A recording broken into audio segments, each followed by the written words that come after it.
Здравейте на всички! Намираме се в Чехия, на писта Бърно, където ще се проведе трети кръг от Алпе Адрия шампионата и 7-8 кръг от източноевропейския шампионат.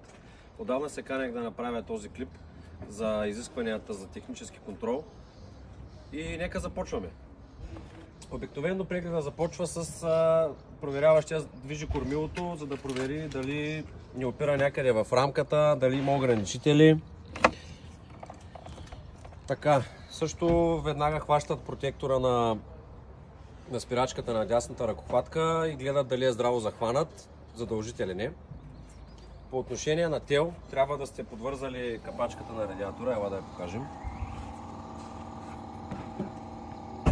Да сте подвързали мястото откъдето се налива масло.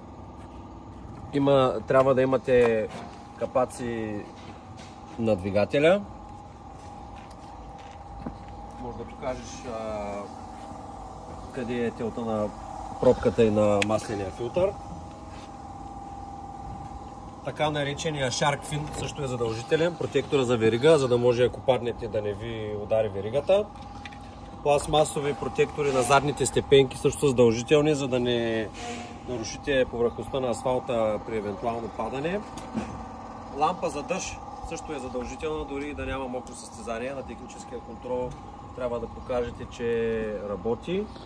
По принцип е хубаво да може да я пускате от кормилото без да се движите, но и така се минава, не е проблем.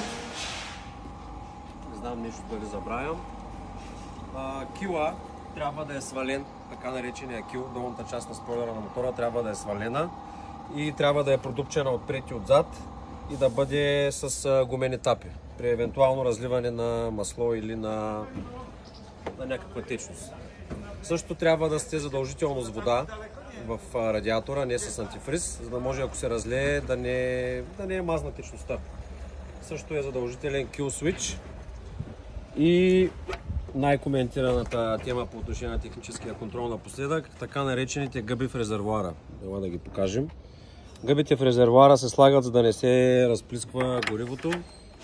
Искам да кажа, че тези всички неща се правят за наша безопасност и ако си подготвите мотора с тези неща, няма да имате никакви проблеми. Сега да минем и на екипировката. Много съм гладен, може да една лапа да си взема. Вземи цялата кутия. Благодарим на... Дори да имате airbag, е нужно да представите на прегледа, поне така е последните две състезания, гръб, който е сертифициран. Ще напиша долу в описанието номера на сертификата. Градиен протектор. Ето този е Type A, ниво 2 на защита. Екипа трябва да си представите, бутушите и ръкавиците не е нужно и най-важното каската. Тя трябва да е хомологирана, също ще напиша в описанието каква версия, коя година и така нататък. Благодаря на моите спонсори Вафли Май Мото, без тях нямаше да дойда тук на тази уникална писта, на която след 2 седмици ще има MotoGP състезание. Успех на всички! Чао!